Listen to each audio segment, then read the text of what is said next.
The Bitcoin Group, the American original. For over the last 10 seconds, the sharpest Satoshis, the best Bitcoins, the hardest cryptocurrency talk. We'd like to welcome our panelists Dan Eve, the Crypto Raptor, Bonjour, Bitcoiners. Josh Igala from the Standard.io,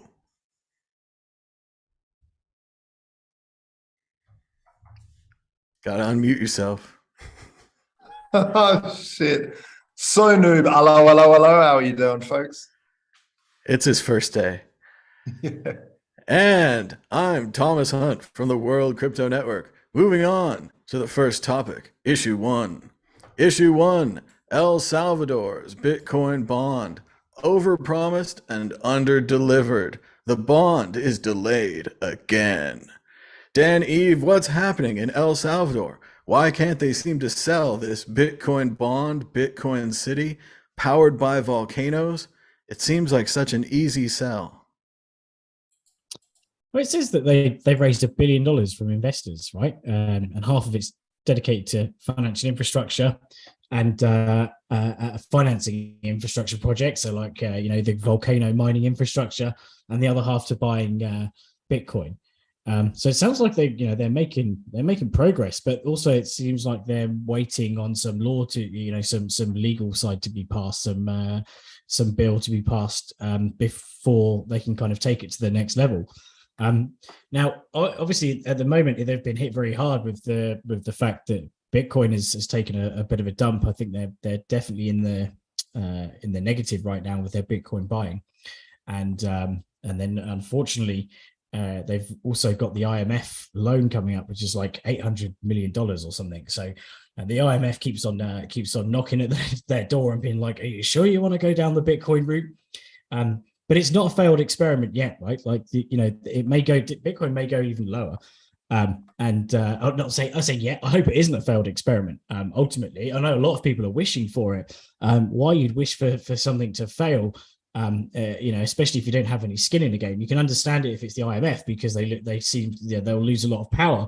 But just random people on the internet that don't own Bitcoin that are just cheering for or aren't into Bitcoin, just cheering for the project to fail. Like why would you wish negativity on people? I just think that's really bad, and it says something about those people, and maybe they're just a bunch of miss the boaters, right? Oh, they missed the boat, and you've just got to be negative about something. Maybe they lost it they lost their private keys in a boating accident, or maybe it's in a dump somewhere and they can't get access to the dump to try and sift out their hard drive, so they're just going to moan about Bitcoin forever.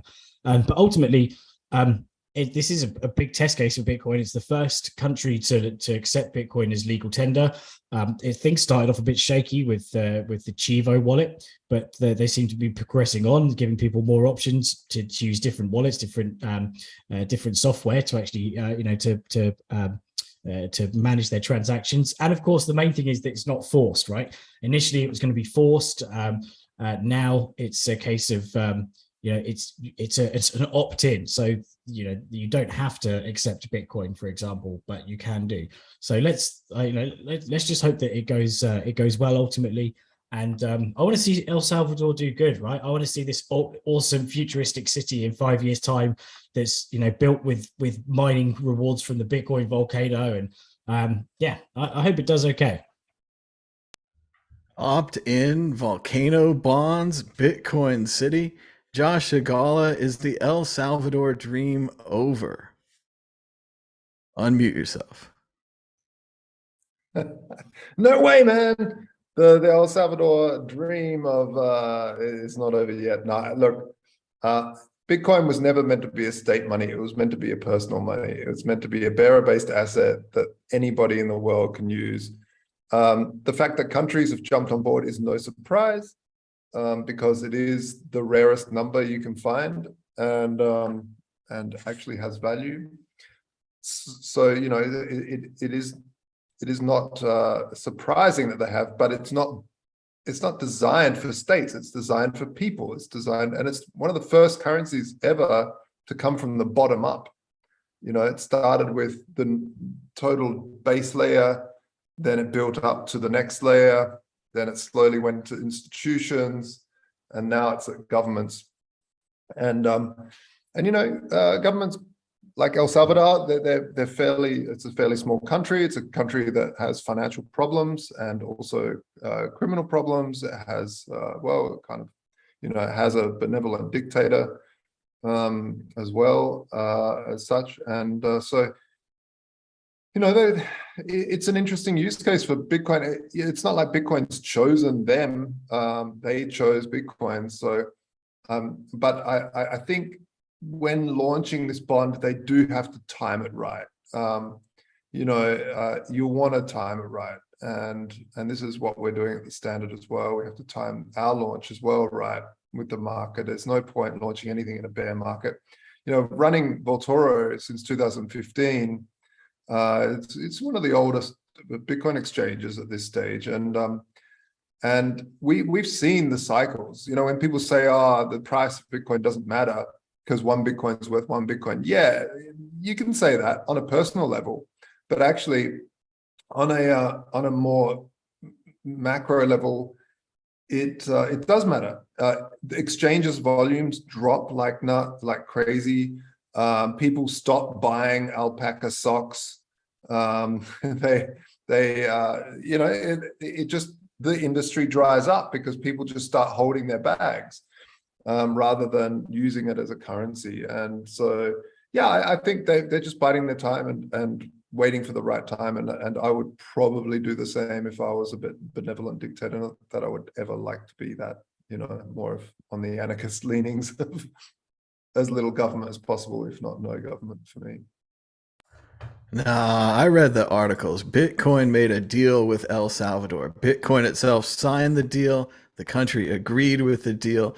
Bitcoin was involved. The CEO of Bitcoin himself was down there. I think his name is like Rock Bierce or something. Anyway, exit question. Predict the future. Forced prediction. How will this end? Bitcoin bond, Volcano City, or utter disaster, dictator moves on to the Swiss Alps? Dan Eve, predict the future. Well, even though I've been a bit negative with the Bitcoin price, I think I want to be hopeful for El Salvador. So I hope that the Bitcoin bond does okay, that El Salvador does good. I hope they don't default on their debt. And there's a lot riding on this from an external perspective. The world's watching the first country to implement Bitcoin as a currency. So I want it to go good. The first one never goes right. Josh Sigala, what will happen? Predict the future. Yeah, I think it'll go all right. It's just how long can you hold it? It's like miners. When they mine, they got to hold as long as they can until it's a profitable venture. So, hold on tight, Bukele. Do it as long as you can, and then you'll be seen as the genius. The problem is if it defaults beforehand and then it goes up, he'll be seen as the genius that never actually managed to do it. So, just hold tight if you can. I mean, screw the World Bank, screw them all, stick to your guns, diamond hands. It's a trick question. We all know what's going to happen. Either they're going to get hacked, or we're going to find out how many Bitcoin can fit in a briefcase. Maybe both. Moving on to issue 2. MicroStrategy, Michael Saylor, sued for tax fraud by the Washington, D.C. Attorney General. Just a few weeks ago, Michael Saylor resigned as CEO of MicroStrategy. They said everything was fine at the time, but now we know why. Mr. Saylor is accused of living in Washington, D.C. while saying that he lived in Florida.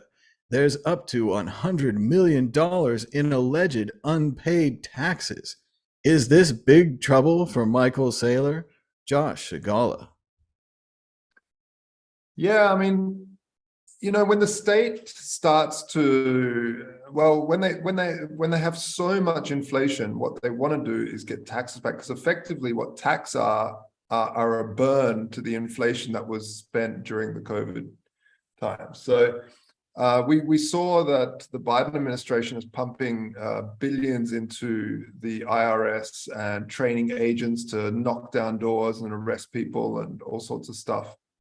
So, and gun handling, and it's quite a big undertaking. I think it's quite amazing seeing it roll out, and I think Michael's a victim of this. If there's anything that you're doing dodgy, they'll find it. And Boris Becker, famously here, and he was a famous tennis player in the 90s or late 80s, German guy, and he also got busted because he said he was living elsewhere, and apparently it was something to do with they found his toothbrush at his house and they could test it for him, and it's like, aha, you are living here. Like just the IRS are brutal and ruthless. So I don't know. Innocent until proven guilty, unless it's with the IRS and the press, then you're guilty until proven innocent, I guess. Dan, Eve. Yeah, it seems like that they're putting that money, was it 87,000 staff they're recruiting. So it's a lot of people, a lot of taxes to go after. And I think a good point that Josh made about certainly, it doesn't work well for the end user of fiat, other than the government, if they're countering inflation by going after taxes. But they are going to do it, right? Ultimately, if they think they've got something on him, that he was living in DC mainly, even though he said he was living in Florida, and that the main thing is that MicroStrategy also, they're saying that MicroStrategy also helped him, to evade the taxes, which is a pretty big claim to make. So that's not good for MicroStrategy as a company. Now, obviously, he's just stepped down as CEO. I don't think that's kind of related. I think that he genuinely is going to try and just step aside to push for the Bitcoin strategy, especially in these dark waters, these misty waters, and this crypto winter, or Bitcoin winter. But ultimately, if you are evading taxes, or they think you are, they're going to come after you. And now they've got a lot more stuff to actually do that. Watch out. The state is always watching. And they've got a long arm and lots of stuff and guns and ammo. Future prediction: Michael Saylor will pay and settle his tax problem. Exit question: Josh Shigala, does having a large tax problem make Michael Saylor more or less of a hero to Bitcoiners? Probably more of a hero. But it's not really. I really don't know, because at the end of the day, he's just accused of that and hasn't gone to court yet. So I don't want to, speculate on the poor guy. See, now I want to get on this hero bandwagon, and I want to wave the libertarian he's not paying taxes flag. But then I have this fear from last week, right? And I'm like, remember the last guy who said he didn't pay taxes for 10 years, and then he got on a boat, and then he started getting face tattoos, and pretty soon he had machine guns? Do you think Saylor's becoming another John McAfee? Is there something about Bitcoin heroes that, like, they're all going to go this way? Like, we're going to find pictures of Andreas years from now, and he's going to have a face tattoo and an angry looking Latin girlfriend and a machine gun? I mean, the thing is, to say that Saylor doesn't pay taxes is probably totally a misnomer, because the wealthy do pay a lot of taxes. They employ a lot of people. There's a lot of tax all the way through from employment taxes to car taxes to fuel to petrol. Like, you do have to pay your fair share. I mean, for instance, people go on about like Elon Musk.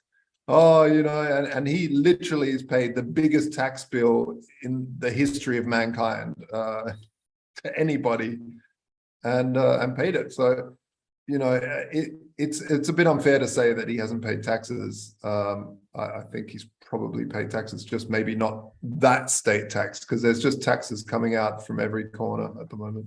It's a bit of a John Galt problem. If you create your own industry, if you have a large company, you make a large amount of money and you pay a large amount of taxes. But if you think about, how else could you set up the system if you need a large amount of money to help other people? So It is a complicated system. Dan, Eve, what do you think? Is Michael Saylor just one plane ride away from becoming the next John McAfee? There's definitely something a bit that brings the rebel out of people, right? Especially, you know, when I used to work for a finance company, and then when I heard about Bitcoin and started learning about it, mining it while I was still working for said finance company.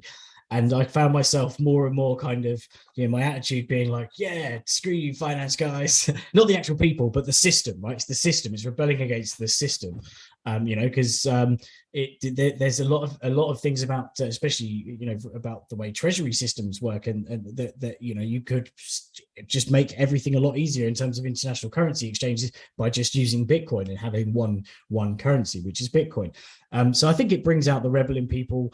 It'd be quite funny just to see him go down the face tattoo route, and, you know, maybe bring out one of those pictures with a bunch of models in their lingerie and a table full of smelling salts, as it were, as if he was powdering his nose with some hyena, as John McAfee famously did in that picture. But yeah, ultimately, there's the difference between, in the UK it's like this, but, you know, there's a difference between tax avoidance and tax evasion. So tax avoiding is using schemes to circumnavigate the sort of tax landscape, but that are technically legal, even though they're kind of not ethically so fantastic. And then there's tax avoidance, which is avoiding it. So maybe he's employed a lot of tax avoidance techniques rather than, you know, actual evasion, which is what they're going after him for. Yeah, and don't forget, he also needs a hammock in that whole John McAfee.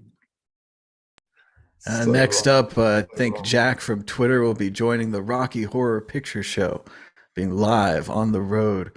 It's never too late for these guys to go Bitcoin crazy. Moving on to issue 3. Crypto firm fronted by Matt Damon, that's Crypto.com, fortune favors the bold, accidentally transferred $10.5 million to an Australian woman instead of a $100 refund, and they're having a hard time getting it back. Yes, the Australian woman has already bought $1 million house, which she almost immediately transferred to her sister in Malaysia, and has not been responding to Crypto.com's calls. Meanwhile, over at Coinbase, almost the same problem, as users in the country of Georgia milk a price bug for 100 times profit. Yes, the currency conversion price for the country of Georgia was set incorrectly, allowing Georgians to continuously make tons of money, rolling money through the system, milking Coinbase. Josh Shigala, you've run an exchange for a while. What do you think of Crypto.com and Coinbase giving up money? Yeah, it's you know, there's so many ins and outs with running an exchange, and price oracles, so to speak, are very, you know, you just need one little decimal point wrong, and you know, Voltoro has been focused on mainly the trade between Bitcoin and physical gold bullion sitting in a high security vaulting facility. And so we have to calculate the bullion price, and then it's usually quoted, you know, in ounces. So we convert that to grams, and then there's, you know, then there's currency exchange rates, and then there's the Bitcoin rate in between that's like fluctuating. What we do is crazy hard, but we haven't screwed it up yet. So it's one of those things that I guess, you know, I don't know, Coinbase just went live too quickly without enough QA on an update or something like that. And yeah, look, people are smart. As soon as they see a hole, they'll take it. You know, I remember being at an ATM, and it spat out an extra $100 for me, and I looked at it and went, might try that again. It didn't work again, and I'm sure they debited my account afterwards. I didn't check, but yeah, it is like that. And this is the thing with Bitcoin. It's so slippery, it's so quick, and it's a bearer-based asset, like we mentioned before. So it's, once they have it, they have it.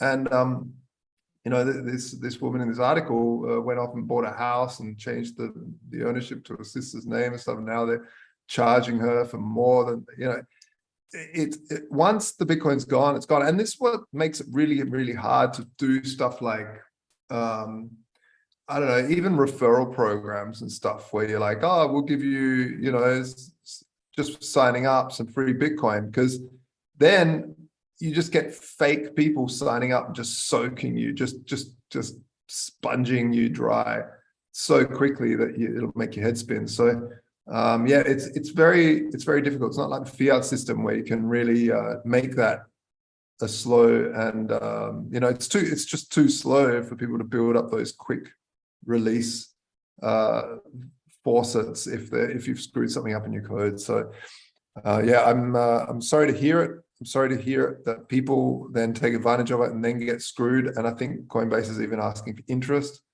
which I think is a bit rough.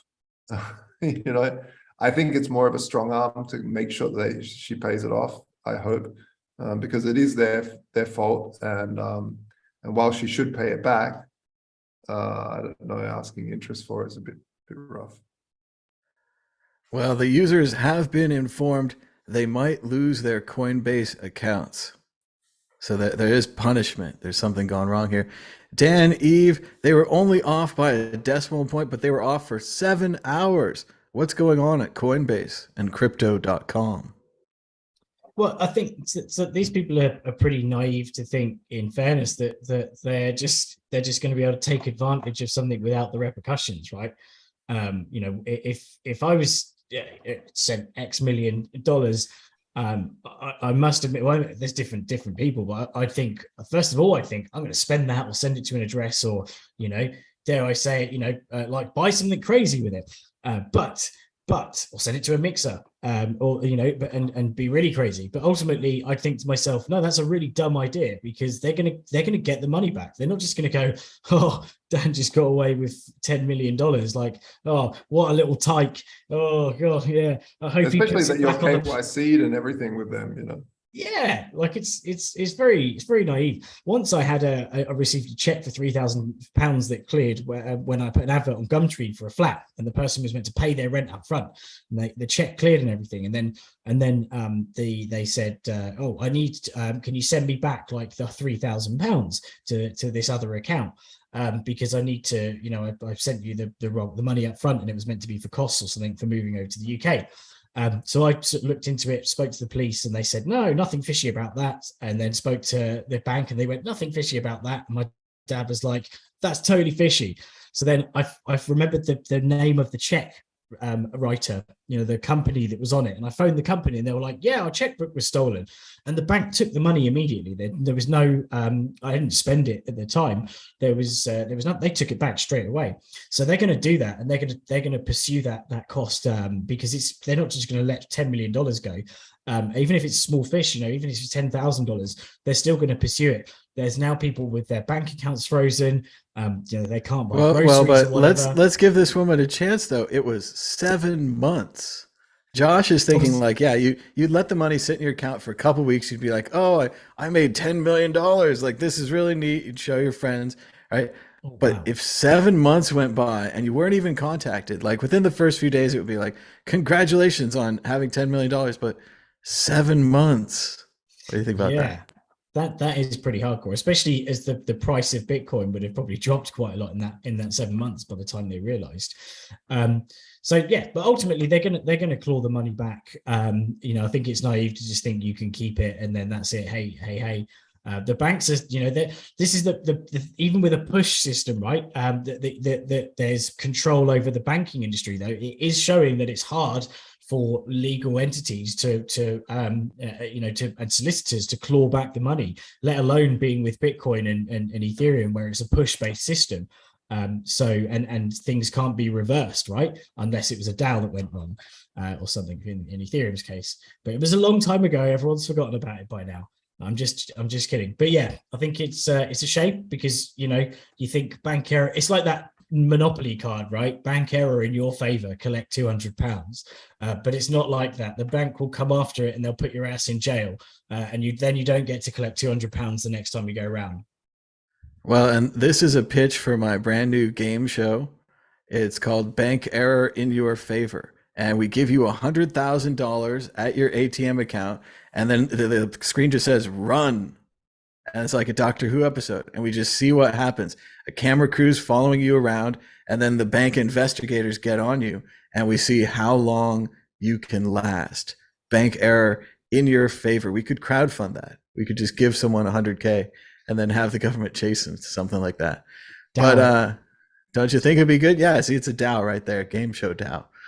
But Josh Segala, which is worse? It took them 7 months to find out that they'd accidentally sent $10 million, or it took them 7 hours to realize that they had the currency set to the wrong amount and the users were fleecing them. Which is worse, one mistake or thousands of mistakes?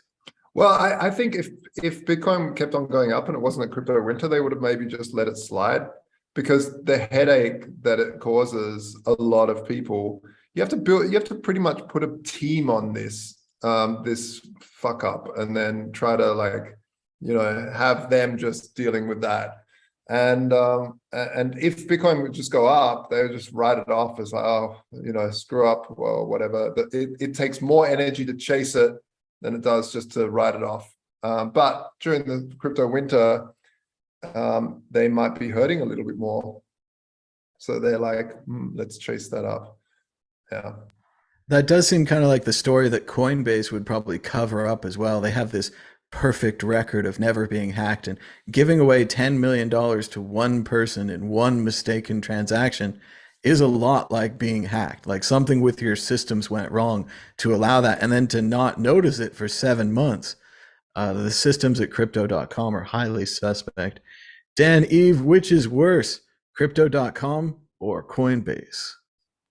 I think this 7 month, that really makes a huge difference. The fact that someone can have it in their account for 7 months, because if it's a short-term thing, maybe as you said, the first week you're thinking, oh, should I spend it? And then anything after that, you're really like, just imagine the itch you would feel of being like, oh, I must be, come on, I can touch that money. Just give it one more day, So 7 months. I want to read a book or see a film about this lady. I want to see the whole breakdown. They put it on the screen, like when she spends money, it's like Haagen-Dazs, Starbucks, luxury automobile. Like, how did she do it? When did she break down and buy her sister the $1 million house?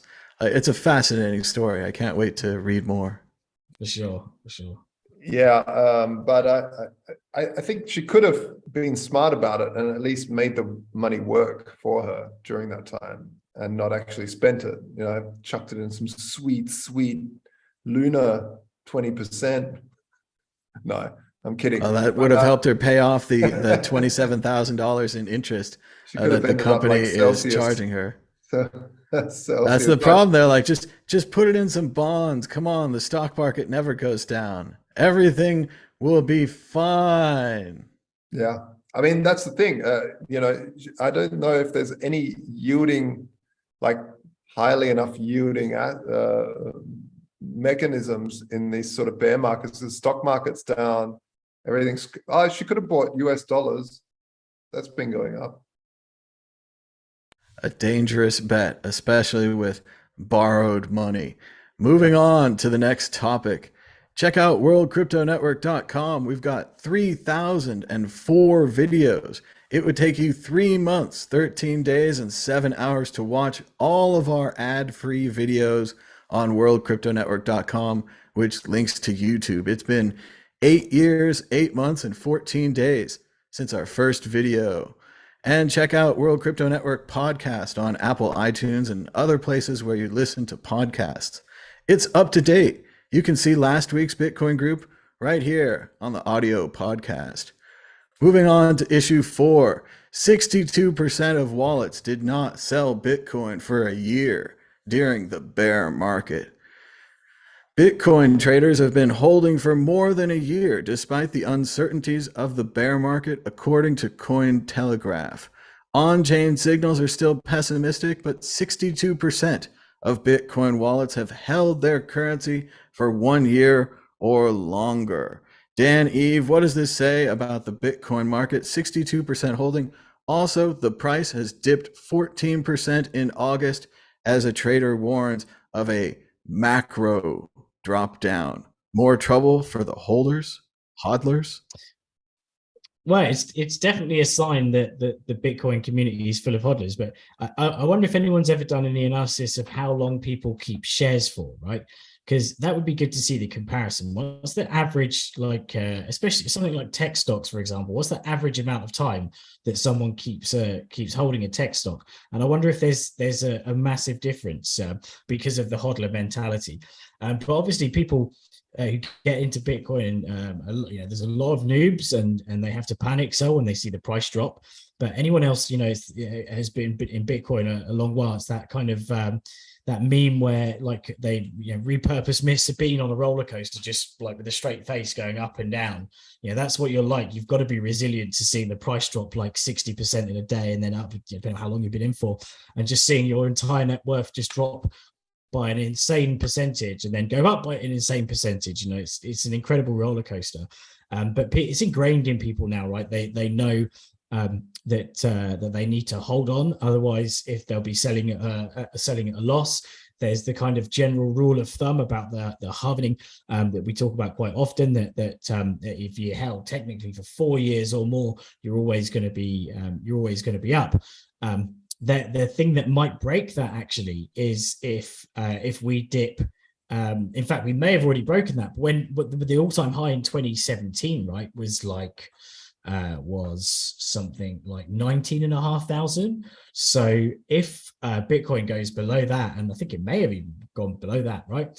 Technically, that 4 year roll is now a 5 year roll, because the people who would have bought in 2017 would actually, at the top, would actually be slightly lower, although they went straight back up again. So at the end of the day, it swings and roundabouts, ups and downs, roller coasters and fairground rides. You just got to hold on tight.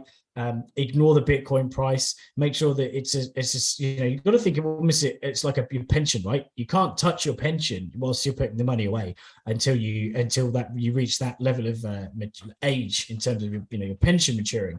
And so Bitcoin's like that. Just as long as put small amounts away. This isn't financial advice, but not enough that you could afford to lose, or that you need to sell it early and then regret selling it early, and just ignore the price and just take interest in the technology. It's all about the technology. Josh Shigala, is Bitcoin a Ponzi scheme with 62% of the people all holding and not selling? Are they collaborating together? Is this some kind of cabal? Could it all break up and the entire price value disappear? No, the real Ponzi scheme is the retirement funds. They need more children born to have more workers than the people retiring. So you got to get more new people into the fraudulent system than people paying out, and that's not happening. Kids are too busy swiping.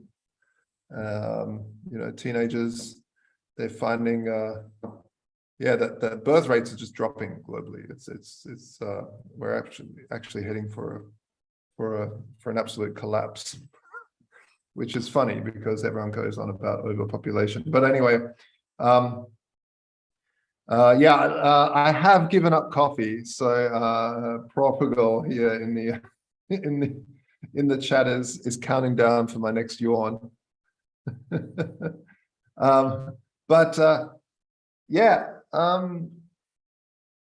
Well, I don't know what to really say about it. Well, mainly playing devil's advocate there, but it is something that I think a non-Bitcoiner would look at from the outside and say, 62% of you people are holding on to these things, even though you've lost 70% of your value, even though it's dipping again, even though Dan keeps saying 10K every week, blah, blah, blah.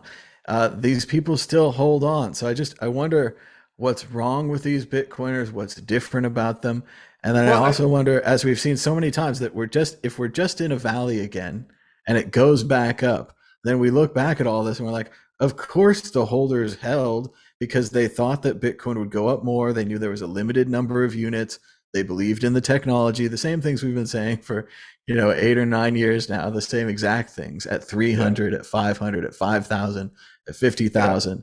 Not knowing again that 50 would dip to 20 or all those things. But it does seem like things don't just go straight up in a line. They go in that wiggly line up, and then maybe we're just in another wiggly line. I did see a report, this was quite a few years ago, about the difference between women and men when it comes to sunken cost fallacy, sort of sunken cost stuff. So men at gambling tables are more likely just to sit there and just go all the way until it's all gone. Whereas women are more likely to cut their losses and run. Maybe it's the same thing with Bitcoin. There are a lot more men in Bitcoin still, and I think that those tables are turning, especially through the NFT hype. But our demographics would line up perfectly with Josh. I think we're about 99% male. Our demographics for male to female are a nightmare. But yeah, it really is, and I don't know why, because it's open. Everyone's allowed to come. It's not there's no gatekeepers, but it is what it is. So that might be one of the reasons, is that the men are just like, no, I've lost so much already. Screw it. I'm just going to hold on until the next bull run. And now we're going to hold on until the exit question, where you must predict against the greatest predictor of Bitcoin of all time. Dan Eve, is the price of Bitcoin higher or lower this time next week? I'm still neggy. It's lower. I think it's lower. Josh Higala, does the pessimism continue? The pessimism, unfortunately, continues. I got to say, I've drawn my triangles. I've moved my lines. I've checked the wedges. I've done the Fibonacci's, and I'm all Fibonacci'd out. I think I'm going lower. I mean, the stock market keeps going down. The bond rate keeps going up. The war in Ukraine keeps going on. I'm sure that this is going to be fine. I continue to be bullish here. But we'll ask the ball, will the price of Bitcoin be higher this time next week? Ask again later. Ask again later. The ball doesn't even want to tell you. It won't even share its truth with you. Moving on to issue 5, Snoop Dogg and Eminem performed as their Bored Ape Yacht Club NFTs, and according to PCGamer.com, it's somehow even worse than you'd think. Yes, NFTs and Bored Apes hit the American Music Awards, or the VMA Music Awards. Here you can see Snoop Dogg and Eminem flying through a virtual universe, being transformed in and out of their NFT characters from the Bored Ape Yacht Club. Josh Higala, what do you think about Snoop Dogg and Eminem and their performance at the VMAs? Yeah, I mean, originally when CryptoKitties came out, I thought, I've got to buy one of those, and I'm going to pay a bunch of animators just to make an animation of this CryptoKitty and make it really famous, and then sell it for a shit ton. And I think this is exactly what's happening. I'm seeing it fairly often. I saw it with Eminem's, now Eminem, the rapper as well. A whole lot of M&Ms. And then so it's the thing that's happening. They're trying to make certain NFTs more famous, and it's a definite strategy. It's taken a little while, but it's bound to happen. Absolutely bound to happen. Dan Eve, NFTs on famous rappers, on TV shows. What's next? Movies, video games, everything? Well, I think this article's a bit skewed because they just seem like a miserable writer that doesn't like rap or particularly Eminem and Snoop Dogg. So, music is, like any art form, is very subjective. And if you don't like it, it's really easy to sit there and be a keyboard warrior and be like, it's a really poor performance, blah, blah, blah. No, and just give your and give your two penneth whether anyone really cares or not. So I don't know. I didn't actually watch all of the performance. Obviously they had they used their NFTs, and if you don't like rap combo, you don't like rap and you don't like NFTs, then you're really going to moan hard about the performance. So it's just another one of those things. Like, I saw the Gorillaz live once, right, and I came away thinking it was like the best show ever. It was at Glastonbury, and it was absolutely incredible. But then I read the reviews the next day, and everyone was like, "Oh, it was a really poor, mediocre performance." Blah blah blah. And so yeah, it's very subjective, like art generally is. So, and if you don't like NFTs, you're just going to moan about anything NFT related. So, but NFTs, like it or lump it, they're here to stay. They've got utility, and people like doing things with stuff. You know, it's not just a case of buying the art; it's a ticket to get you into places, whether you agree with it or not. Yeah. I, of course, thought it was great. I love all the NFT stuff. It's great to see them advertised on TV. I hope they'll learn soon about Curio Cards, the 2017 NFT that just keeps going there. I think it's great. I still think we want to remind everyone that Snoop Dogg has taken his music off of Apple, iTunes, and Spotify, as he owns Death Row Records now, and that he's going to release those as NFTs. So part of it good, part of it bad. It's great to see this promotion. They're complaining about the graphics. I mean, who cares? It was live. It was really fun. Like Josh said, it's interesting that Bored Apes has been chosen to be the winner out of all the other NFTs and all the possibilities that there could be. But like Dan said, it's not just that you kind of own your image or your randomly generated image, which is again super crazy that these major stars have chosen, you know, Cheetah Guy and the Helmet Guy to be their representatives in cyberspace. But it's also that they're members of a club, that they could be invited to the same party, that they could get benefits and features, that you're now in the same group as Eminem and Snoop Dogg. To give you an idea, so this is a little snippet from the article, and I'll read it how it was written. My favorite part features the two men apified standing atop an obelisk while Eminem raps about how good his songs are. Throughout the whole section, Snoop is just kind of waving his hands non-committedly, wearing 1,000-yard stare like he's remembering a lost boyhood love. This is honestly the best part of the entire video. That's basically, you know, that you can tell with that obvious objectivity of watching the performance objectively. That's slightly slightly their own personal preferences are really creeping in. So just why not just not write about it if you're not into NFTs or rap or Snoop Dogg or Eminem? Like, you know, it's like me writing about it's like me writing about knitting and going, well, this was the most boring thing ever, you know, blah blah blah. You know, I just sound like an idiot, really. And part of the fun is seeing all these haters come out and that they're so excited to hate on NFTs. Meanwhile, Ticketmaster's adopting them, Tom Brady's printing them, Quentin Tarantino's making them. If you give people the ability to make a unique collectible, it seems as everyone wants to do that. They want to give it a try, especially if it's a unique collectible that doesn't fill up your garage with garbage. You don't have to learn any really specialized skills.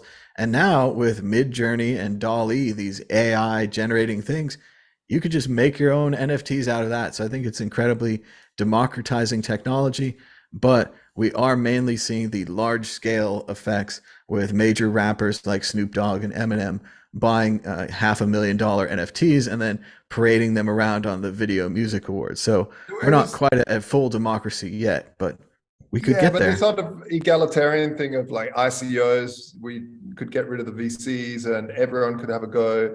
But really what happened was the VCs came in and bought up everything early and then sold it and rug pulled people. And now, you know, it's the same thing. We can all just, you know, be more egalitarian with art and stuff. But then the big artists come in and sort of take the big picture. You know, people like having, you know, people to look up to and you know, pray at it's a lot like YouTube. When YouTube started, it was supposed to be just people talking into their cameras like this and, you know, little unproduced shows and people actually responding with response videos to each other. And then very quickly it became this kind of professional thing and this ad back thing, and all the corporations are on YouTube as well, and they take away Google Hangouts. Like, they actually had a way where you could make really nice looking shows built into the software for free that they disabled and took away and made it much harder to make shows. So it is a bit like all technologies. It's sadly rolling back, but there's still some hope. Dan, Eve, tell us about the future of NFTs with the exit question. What's the future of NFTs? What do we want to see next? A movie, a video game, Snoop Dogg actually releasing this music in a playable form, maybe even that the idiotic idea that they could have a bridge between his NFTs and Apple iTunes and Spotify, where everyone listens to their music and you actually could get them back. What do you think will be next for NFTs? Something more exciting than an Eminem and Snoop Dogg performance?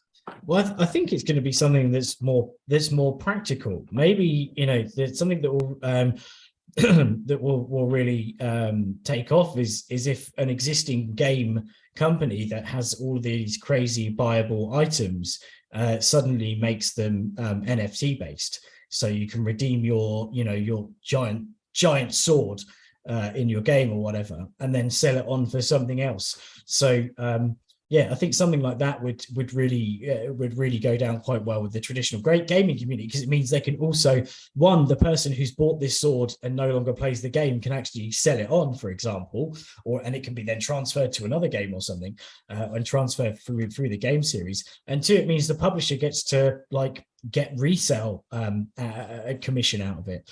So if you can sell something once, it's all good selling a sword for $100, but then if they resell it on, then and you can get 10% for that resale, then that's a huge moneymaker, especially if they provide the marketplace for it, etc. So I think something like some sort of an in-game sort of usage is gonna spearhead NFTs to a much wider audience. Obviously, there's celebrities doing stuff daily, but I think something big in gaming where there's a huge user base buying stuff. I think that's gonna go down well. Actually, looking at the video again, Bored Apes, they used a lot of stock stuff. Like I've those electric things that come out. I've seen them on Envato Elements. So it's so funny when you're in video production stuff for a while and you can see things like that. Josh Shigala, go ahead. Exit question. What would you like to see in the future of NFTs? Obviously, Dan Eve is excited to sell everyone 10% of his giant sword. What excites you about NFTs in the future? Actually, my favorite thing is more on the DeFi side. I really like the idea. That's something we're looking at the standard is when you borrow money from yourself. So you lock up some Bitcoin and Ethereum into a smart contract called a smart vault. And let's say you borrow a whole bunch of S-Euro and you bought your car and you have more value locked up, but somehow you can't pay the debt back to unlock that value. You can actually sell that as an NFT. Uniswap has done that with trading out for version 3 in Uniswap version 3 rather than LP tokens. They use NFTs, which show exactly how much liquidity you've got and how much you've got to pull out. So I think there's really good use cases for NFTs outside of art. And I've said that quite a bit on this show. I'm really excited to see what else we can do through non-fungible tokens, having a look at also keys. They're really great at keys, being able to unlock certain features. We're doing that at the moment. We gave away a whole bunch of NFTs for the standard.io for proof of attendance, which is also a really cool idea. It's just if you were at the thing, then you get some proof of attendance power rings from the standard. Check out the standard.io Twitter account and for the next time we do those. But it's really amazing, and they were all generated with Midjourney. Like, they still took a long time, put a lot of passion in to find, to figure out the right things to create. But and people have absolutely loved it. So those things will then be able to, once they've got that, we know that address is a member of our community, and we can airdrop things to them. We can allow them to unlock special parts of Discord. We can allow them to vote, or have maybe they can have more power to their votes if they've got one of these rings. So there's a lot of things you can do with NFTs. I'm really excited to see what the future brings. And this whole community, this whole industry is just growing. If anyone says that they're an expert in NFTs, they're lying, because there is no such thing. We're all developing it right now. We're inventing the space. Well, I, for one, would like to see more respect and monetary attention to historic NFT projects. If you think about things like Spells of Genesis, Rare Pepes, Mooncats, and of course, Curio cards, there's a limited number of them. So once again, going back to my thesis of, are NFTs real? Well, if NFTs are real, then the oldest ones would be the most valuable because naturally they're antiques, especially if they're limited, especially if you can only tell there's a certain number of them. So I think that the NFT people need to go back in their history, buy up all the historic NFTs so that there are none on the market, which would drive the price way up and provide legitimacy to the whole activity, because they would then start judging people on what's the oldest NFT in your wallet, how many old ones do you have, and But then Thomas, going forward to make new ones and lots of new ones. but which chain, the proof of work or the proof of stake chain? That's the question. Well, I think it's a fun intellectual exercise, but OpenSea's been very clear they're going with the proof of stake chain. If you look at the rest of kind of official Ethereum, they're 100% on board proof of stake. This proof of work thing is going to happen, but I don't think it's going to be a big deal unless you really need that extra, I don't know, 5%, 10%, whatever you think you're going to be able to sell your not real NFTs for, or your alternate NFTs, or whatever you want to say. I can already see a semantic battle starting there with the splitters and all that, and what language you use. But no, I don't think there'll be a big fight for the proof of work chain. I think the miners will mine it. It'll continue as a thing, but I don't think that the new NFTs will be issued on there, especially with what OpenSea's released with their guidance and what they're doing. But we're running out of time. Dan, Eve, do you have a prediction or a story of the week? Go ahead. I am going to go for something basic here. I'm going to be, and it's going to be, I predict that there'll be another exchange revelation of someone else that's gained a lot of funds from either a loophole that has been undiscovered, and I predict that I'm going to go for it by next week, by next Friday, we'll hear about another big one. Where kind of like the Coinbase and crypto.com, someone's bought a trip to the moon using it, and unfortunately they're gonna come clawing the money back. I still love this crypto.com $10 million Australian lady. I can't wait to see the movie. I'm sure they'll be able to get Matt Damon involved, and I can just see them kind of running around their perfectly normal house in Australia going, we won the lottery, we won all the money, we're rich, Matt Damon has brought this to us. And I think it'll just be a hilarious story as soon as they get it settled, and once somebody purchases the rights and writes up the thing. And maybe it could be a Coen Brothers movie, like a great grand farce. Josh Shigala, prediction or a story of the week? Go ahead. Yes, you could grab people and say, fortune favors the brave. You could really see it. You're right. I can't wait. It starts out in the tavern afterwards, and they're like, I used to think that fortune favored the brave, and at one time I had $10 million in my account. Don't believe me? Yeah.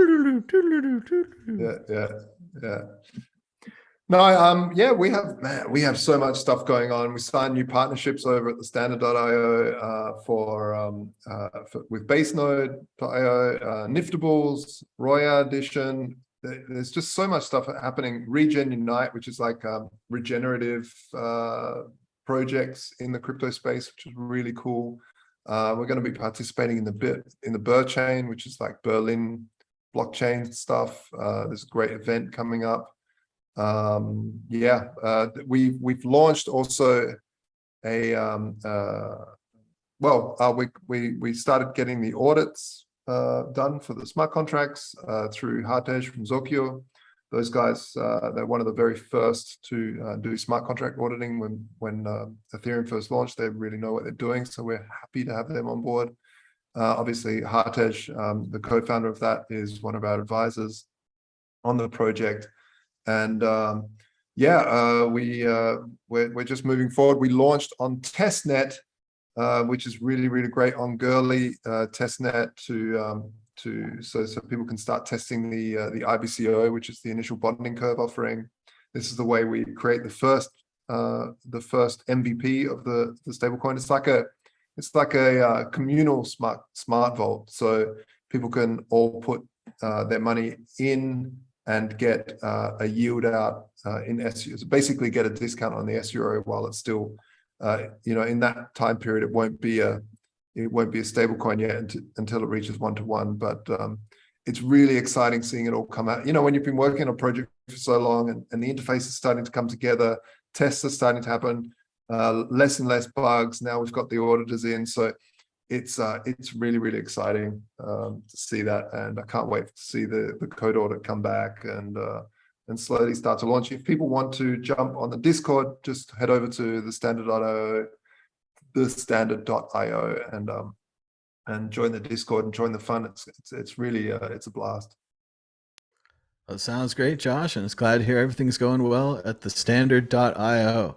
All right, I think we're running out of time for this week. Everyone be sure to check out the podcast.